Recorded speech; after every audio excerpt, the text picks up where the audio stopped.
Hey, everybody. Welcome to episode 20 of the Unwrapped Leader Podcast, where we get raw, real, and relevant in the new network marketing and helping you become a gifted leader in your business. My name is Teisha Dorianna from Canada. And I'm Dracy Dewar from Australia. And today's episode, we are going to be talking about 7 reasons people fall short of their goals. So all about goal setting and 7, mistakes that really you should be avoiding. But before we get into it, I do have to say, if you're watching on YouTube, obviously you could see we're both wearing black. We are coming into spooky season. So I got some cute little Halloween props here. And I don't know about you guys, but I have my place decorated for Halloween. Actually, my whole house, the inside of my house is very decorated right now. I got like the caution tape on the cupboards. I got little glowing people. That didn't make any sense, but like my glowing owl right here. You're like, what are you doing, Teisha? No, I just have little props everywhere. Yeah, it's pretty much just spooky everywhere. Earl is confused. Earl is my cat, for those of you who don't know. He's like, Teisha, why is there stuff all over the house? And it's spooky and weird. But we love Halloween over here. Me and Ryan love decorating. And we also have a cute little pumpkin inflatable on our lawn. Dracy, do you guys decorate for Halloween? Not really. They're starting to. Australians are really starting to pick up the whole Halloween vibe, especially since I moved here 20 years ago and I organized the very first street trick or treat ever. And then every year it got busier and busier and busier. So awesome. They are starting to get more. And then we hosted the big Halloween parties with our kids. So my kids had the best Halloween parties. So that's what they were actually known for back in the day. But not as much. And, so it's getting better though. Nice.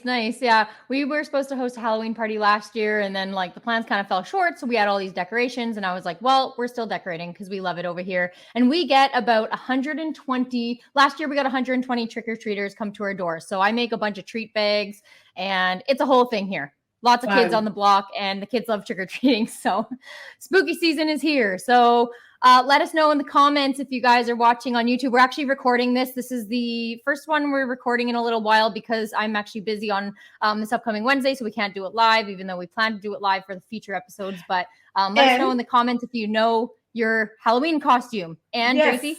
And I was going to say, and it's Brendan's birthday this Thursday. So lucky, I'll be out for lunch instead of doing a live. There you go. So yeah, we both had things going on. So we are doing a recording this time around, but we promise it is going to be nothing short of awesome. And let's get into it. So 7 reasons people fall short of their goals. Before we get into the 7 reasons, the first thing I want to talk about is goal setting, because goal setting is hard when you don't make SMART goals. And you guys may or may not have heard of SMART goals before.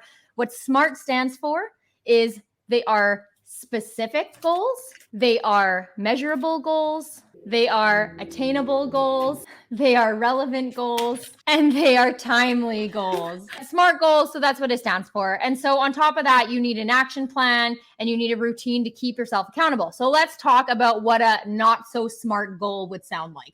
So if me and Dracy, with our book, The Unwrapped Leader, if we just said, I'm going to write a book, let's write a book. That's not a SMART goal. It doesn't tell us specifics. It doesn't tell us how we're going to measure that goal. If we reach success, it doesn't tell us how we're going to attain the goal. Is it even possible? It doesn't even, we don't give any relevance to it and we don't even have a timeline. So saying I'm just going to write a book is not so smart. But it is a dream. It is a dream. But a dream without a plan. How do they say that again? A dream without a plan is... Well, I know if you fail to plan, you plan to fail. And okay, so maybe I don't know. A goal is a dream with a date. That's it. I heard another one. A dream without a. Oh no, it's a goal without a plan is a dream. I think that's what it is. I think that's what I was trying to say. Yeah, we just said it in a million ways, but okay. So that's a not so smart goal is I'm going to write a book. It's just a dream. But if we want it to be a smart goal that we're actually going to achieve and not fall short of, what we want to say, and I'm going to break this down for you guys, is I'm going to write a 12-chapter book in 12 weeks by setting a couple hours aside each week to write 1 chapter. I've always dreamed of helping people with blank, whatever your topic is going to be about. And I know that I can do that through my storytelling. So let's break that goal down. So I was specific. I said I was going to write a 12 chapter book. That is very specific. I know exactly what the layout of that book is going to be like. Next is I said I'm going to write 1 chapter a week. So that's measuring my success. If I get 1 chapter done per week, I know that I'm on track to hit my goal. Next is I said I'm going to set aside a couple hours per week. That means it's attainable. When you say a couple hours a week to write a chapter, that is so doable, right? That's what me and Dracy did. We focused on 1 chapter a week and we set aside basically that, a couple hours a week to do that. And then relevant. I said that we wanted to help people with, obviously our topic is leaders in the network marketing industry and helping people become gifted leaders, but your topic may be different, but that's what we want to help people with. And we knew that. And that's why we started storytelling and we started writing. It wasn't even to really write a book at first. So we didn't have a SMART goal at first. We just, again, maybe had some ideas in our head, but we turned that into a SMART goal after. So we know it's relevant to us. We know what we want to help people with. And lastly, it's timely because we set a timeline. We are going to write a 12 chapter book in 12 weeks. So that's how you break down that SMART goal. So if you have a specific goal in mind, go through those 5. I had to count how many letters were in SMART. It's 5. Go through those 5 things, make sure you have them all, and you will be able to set a SMART goal. So let's actually get into the 7 reasons now. So Dracy, you wanted to quickly touch on the 7 reasons, right? This is the inspiration of the 7 reasons people fall short of their goals. I'm going to go back to 1999, just before the whole millennial thing hit. I recruited, or should I say, she interviewed me to see if I was worthy and well enough to be her upline. And you guys have met her if you've been listening to her podcast. It was Louise Adrian. And it was just when we really started to get our computers. And believe it or not, she actually emailed me some quite inspirational quotes and notes and things like that. Well, this happens to be, I still have a little small handful of notes to this day, probably 10 or 12 actual poems or quotes or just stuff like this. And this actually, I pulled it out not so long ago, and it says 1999 by Louise Adrian. And it was exactly what we're going to share with our audience today. So if you're hearing this, Louise, thank you. You make a difference and we love you. So, all right. So first, number 1 reason, you can start. Okay, number 1 reason why people fall short of their goals, and we did really relate this specific to the network marketing industry as well, is people don't give themselves enough time to succeed. So I want you guys to think about this. It takes 10 to 12 years to become a doctor, which is insane. That was maybe one reason why I just kind of decided against it. I'm not going to become a doctor. That takes way too long, but it takes a long time to do something amazing. It takes thousands of hours of apprenticeship to become a carpenter. It takes 9 whole months to have a baby, and it takes years to learn to be a parent, which I have not done either of those things yet. I don't know. We'll see. We'll see in the future with it. But basically we say Rome is not built in a day. Things take time, and really good things take a lot of time sometimes. Yet people try this business for as little as a few weeks, and they make that decision that they're not cut out for it. And it's the same thing. You could relate this to almost anything. You could relate it to health and fitness. You try going to the gym for a few weeks and you don't see any results. So you think, I'm not good at this. I'm not going to hit my goals, but you need to stay consistent. You need to stick with it. And that's why there's a lot of companies that have a 90-day program. I feel like almost every company across the board has a 90-day program. Everyone is called different. The one that I'm personally in, that my company has a 90-day success start, they call it. And basically it's 90 days where they give you steps, they give you resources, and you just got to take them and run with it. But you have to give the business at least, I always say, give the business at least 90 days of solid effort and go in with an open mind, a good attitude. And if you give it that actual time that it deserves, then you will start to see success. But if you go on a week, a two weeks, whatever it is, without giving up, even if just a month, like, you're not going to see results that fast. And you have to celebrate the little wins along the way. You have to give yourself enough time to experiment. You need to give yourself enough time to fail, and you need to learn from those failures. You need to learn from those lessons, and then you're going to succeed. People see the roadblock. People see, they hit the point where they think they failed, but really you only fail if you decide you failed. But if you take a lesson from it and you keep going, and you try it over and over again, it's going to work out. So give it at least 90 days of success is what I say. So that's number one. Give yourself enough time to succeed. People who fall short of their goals are not giving themselves enough time. This is typical of a Gen Z saying, give yourself 90 days. I came in and said, give myself 5 years. I actually said, let's give yourself 5 years, treat it like going to university. But obviously, again, it's based on goals. And you came in with a goal of just getting products for a discount. And you came in with the goals of being a part of a community. But when I came in, my goal literally was to, make this a full-time income. And so making this a full-time income, I came in as setting a goal. Okay, for the next 5 years, I'm going to treat it like I'm going to university for my business. And what's amazing in those 5 years, I didn't come out with debt. I didn't come out with expenses like going to university. What I came out with was just shy of over 7 figures. But again, we can't make income claims, but you get the picture. I even remember my doctor at the time when I had seen him for whatever reasons, and he knew I was in this business and he would ask questions about it. He was quite interested. And I thought, what a great quality. He'd actually make a great network marketer.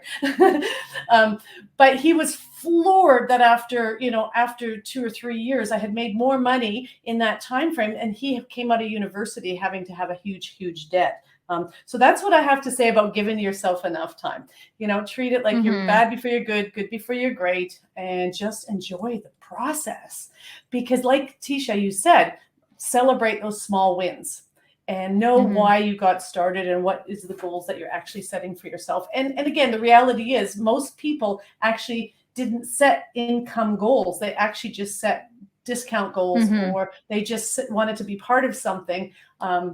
But it's when they tweak it to make that real big, hairy ass goal makes a difference. So we'll talk about that. Okay. Yeah. That's what I have to say. Okay. Number 2, lack desire. Well, this is a funny one. I think this is interesting because lack desire is pretty much an unwillingness or a hesitation to something. So they're just kind of like on the sidelines. And so if you're someone who's on the sideline and you feel you're not feeling that burning desire, but you're watching people versus, and there are people who make things happen. There's people who watch things happen. And then there's people who go, what the hell happened? Right. But sometimes it's just more of a mindset.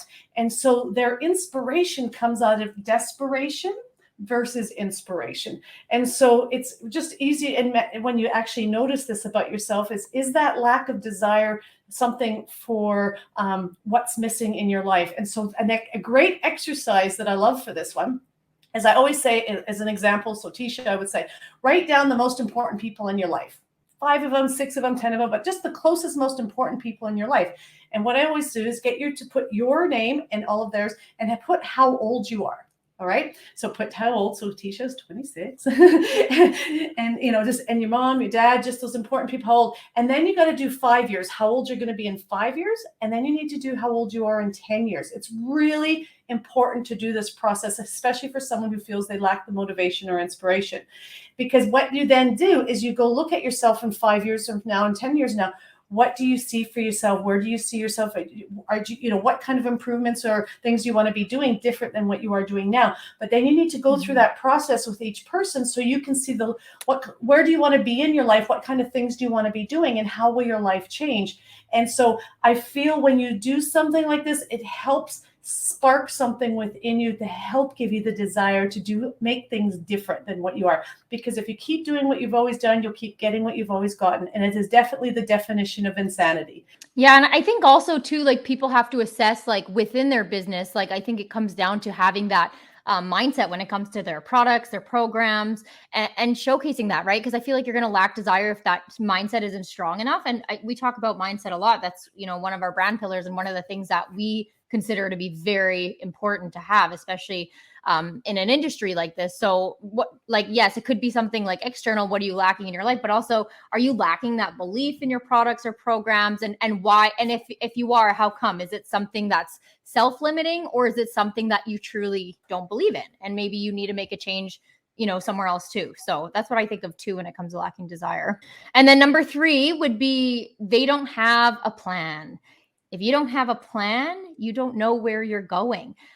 So people who don't have a plan, they let each day take care of itself. They don't put any intentional work in They kind of like fly by the seat of their pants. And something you probably hear a lot is to treat your business not like a business and not like a hobby. And I think a lot of people who do treat it like a hobby, but then expect to see big results, they wonder why they're not seeing them, but it's because they don't have an actual plan in place. So successful people, they're planning, they're prioritizing for both the short and the long term. And I think a lot of long-term goals, they start off as dreams, but that's why you need to set the short-term goals. You need to break things down into those bite-sized, manageable tasks.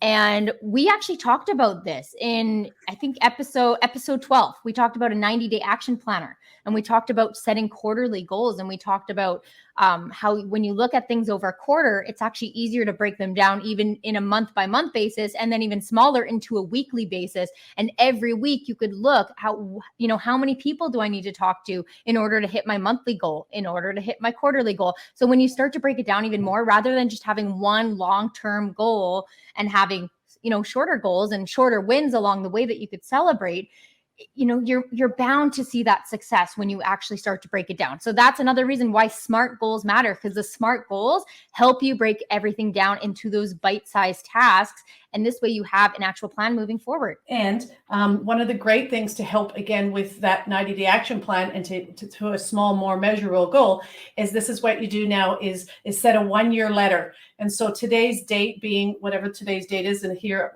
it's 11th of October. But if you're hearing this right now, whatever date this is, I'd say go and write a letter and date it 1 year from today, and write it as if it's already happened. Write all the things that you've done, the things that you've learned, the things that you've bought, the places you've gone to, the people you've celebrated with, and what kind of state you're in at that specific time, what you might be working towards.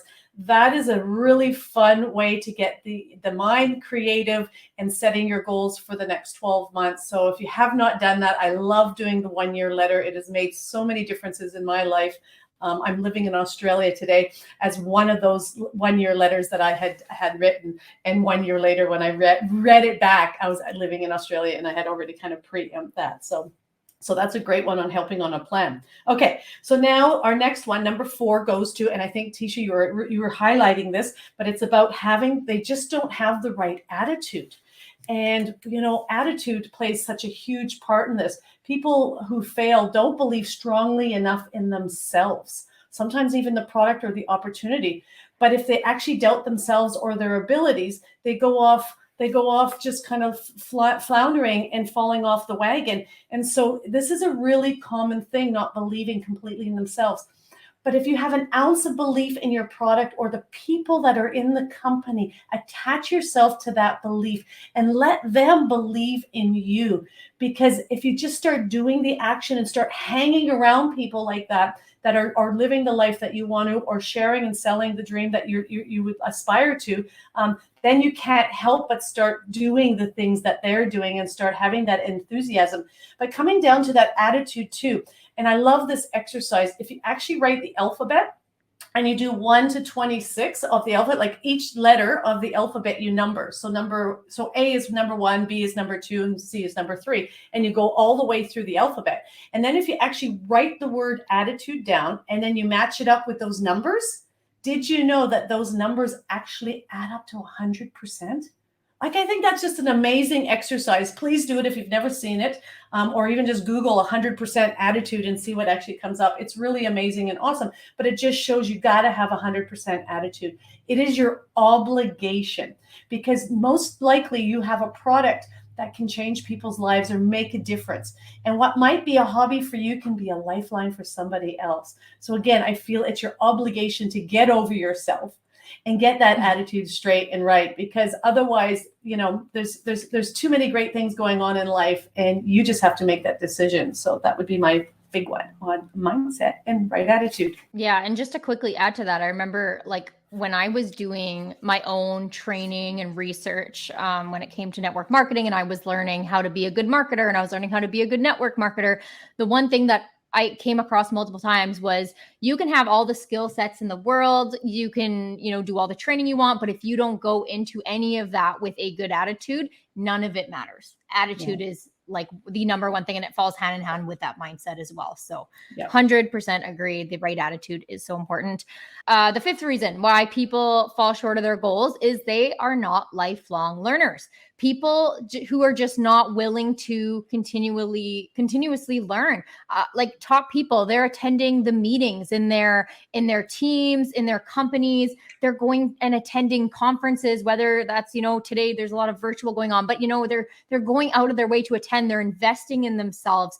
They're reading books and they're learning. They're constantly gathering ideas, and from everything they're learning, from the books, from the meetings, from the conferences, they're actually implementing them. They're not just making what I used to do, make a running list of all the things I'm learning and not actually taking action. You need to start taking action and implementing those things, trying new things. Some things are going to work. Some things are not. You're going to see another top leader that tries something and it works amazing, and then you're going to try it and it might not work with your specific group. It's going to be different. You got to keep trying new things and learning.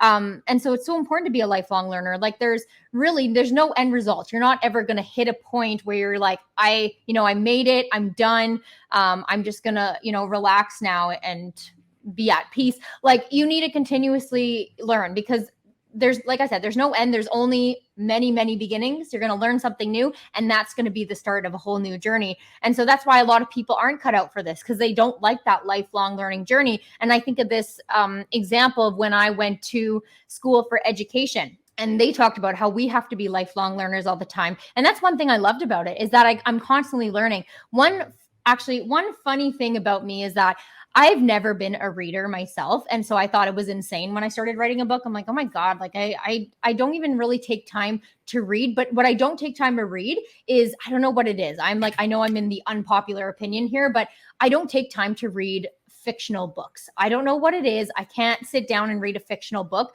I have to be reading nonfiction. I have to be learning, because I love to learn. And that's why when I went to university too, I actually enjoyed reading my textbooks, and people thought I was insane. I would read everything word for word, the little boxes, the little tips. I loved learning. And so I consider myself a lifelong learner. And that's why I think also being in school for a teacher, even though, again, it's not specifically what I do today, but it's indirectly what I do today for a different crowd, I guess.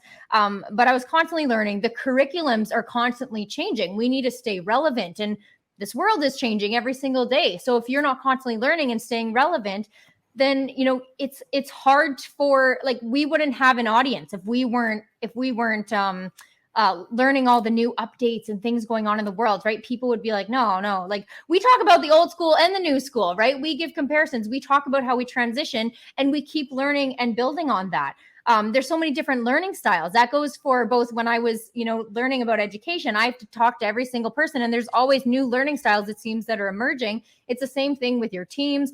The same thing with your company. There's different types of people. Some people are going to connect to some ways you teach, and some people are not going to. So you have to consistently learn new things, try new things, fail, learn the lesson, and then, try something new, or even try it again. So always learning is so, so important in this industry. And what's interesting, I've done this study. This is actually a case study I've done, Teisha, and you have just confirmed it.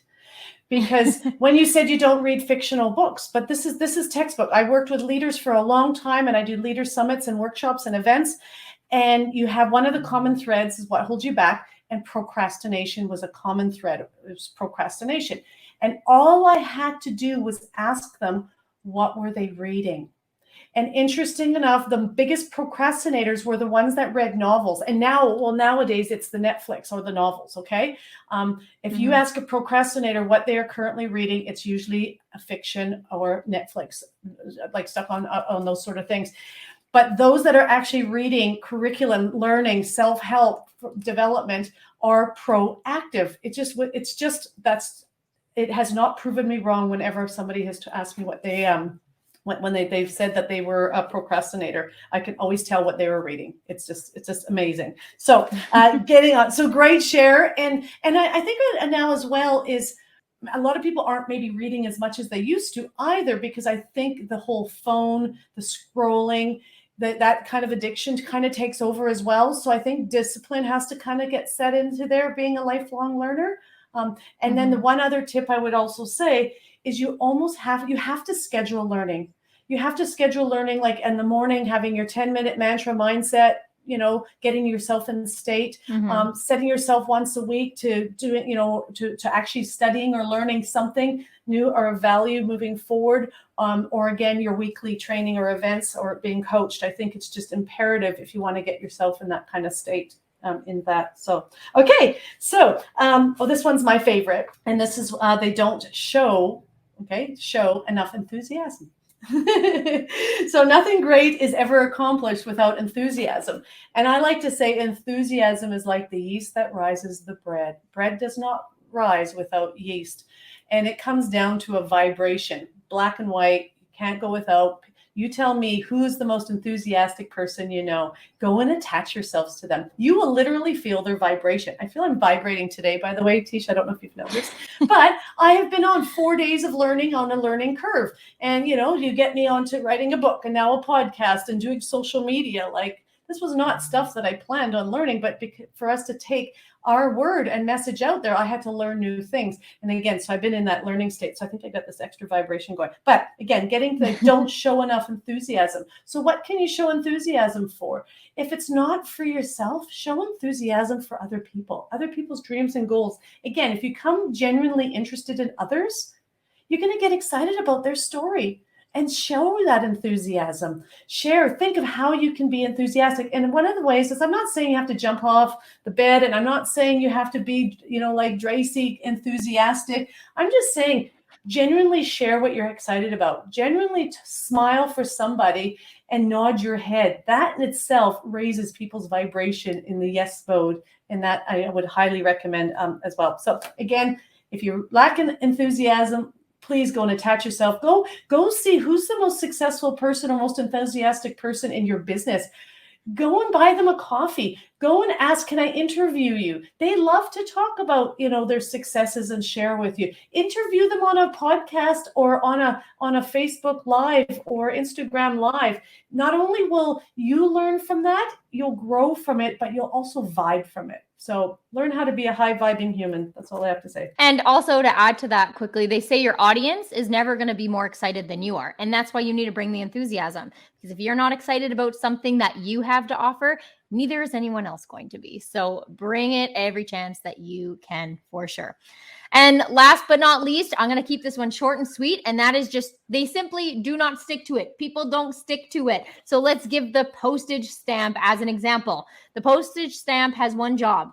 It secures success through its ability to stick to one thing until it gets there. It has one job. It just needs to stick to that envelope until it gets to its end goal. Okay. So don't settle for anything less than success when you get started. Just like the postage stamp, it's not going anywhere. You stick it on and it stays. So when you get started with something new or you want to try something new, don't stop until you get there, until you succeed. And when you get there, probably don't stop either. Keep going. Keep the enthusiasm going, of course, right? That just the momentum. When you keep going, it's going to get better and better and better. And like I said earlier, make an action plan. We did this on episode 12. Go back and watch episode 12 of our podcast. We did the 90-day action plan to set quarterly goals and how to become an MVP in your business. And this is it's such a perfect example of just sticking to it and having that action plan to guide you in the right direction. So that is your number 7. Boom. There you go. And if I was just to wrap this all up into a nice little bow and package, I would just really highlight what we're saying is take the time to set out your 5 and your 10 year and narrow down to that 1 year letter and write it and go and put it in an envelope and stick a freaking stamp on it and hold on to that and let that be your reminder to stick with it. And so I want to finish off with this mantra. And I learned it from Tony Robbins. And, I was 25 years old, or I think I was like 23 years old when I was in a destitute state. And I didn't know where my life was going. I was I was in a marriage that I knew was not working and I needed to do something about it. And I had like a 10-month-old baby at the time. And so this was like hard times and I didn't see hope for my future. And it wasn't until I saw one of those Tony Robbins videos and he just said a few words that resonated with me. And I didn't have the money to buy his program, but what I did is I had the library card and I went down to the library and I got whatever Tony Robbins CDs that I had. And now look at at Tony Robbins over all these years, the lives he has changed. And this is his philosophy. First of all, the word SOS stands for, is a distress signal. Those of you that don't know, I'm sure most of you know that the symbol SOS is a distress symbol.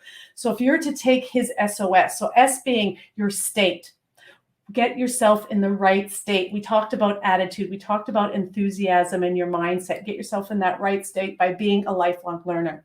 Number 2, your story. What is your story you're telling yourself? You can tell yourself a story of all the kind of excuses, or you can tell your story by a scripted story, by that letter, by taking the time to really see that 5-year, write that story down. So you're telling yourself the story that has greatness, because your mind is not going to know what's right or wrong. So if you start telling your story, and that's why that vision board comes in so fabulous and powerful.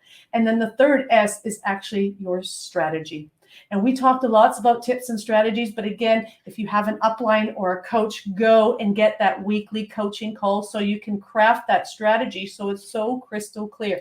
Now, I put a little O in the middle of my state, story, and strategy, and that O is you. That O is you to be omnipresent in your dreams and goals. Omnipresent. Go and Google that word if you don't know that word, but it is a big ass present, and you are that gift. We want to tell everybody to go and like and comment and subscribe, but put in the comments if you're listening to this, what reason is holding you back, or what reason do you think has resonated with you, or what action are you going to actually take? Are you going to be SOS in distress, or are you going to actually get into the state, the story, and the strategy so you can be omnipresent? So in final is our book tour. For those of you that have an audience, have a team, you want us to come and reach out and be present for you guys, please reach out, go to our website, or in the link here, you'll actually see you can, we have some dates available for you. I think we're doing a tour in the month of October.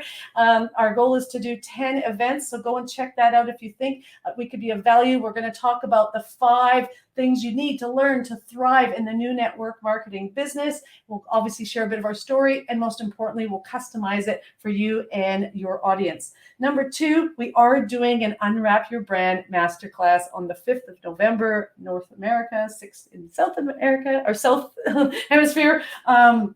But again, there's more information on that. It's going to be a free masterclass if you buy or download our book. Otherwise, I'm not sure how much we put as a price on there, but there will be an after party with some Q&A, special guests in there too. So, and finally, to get our bonus gift for purchasing our book, what you need to do. So those of you that got the book, we love it that you're posting a picture of our book and tagging us, but we want to see you with that book.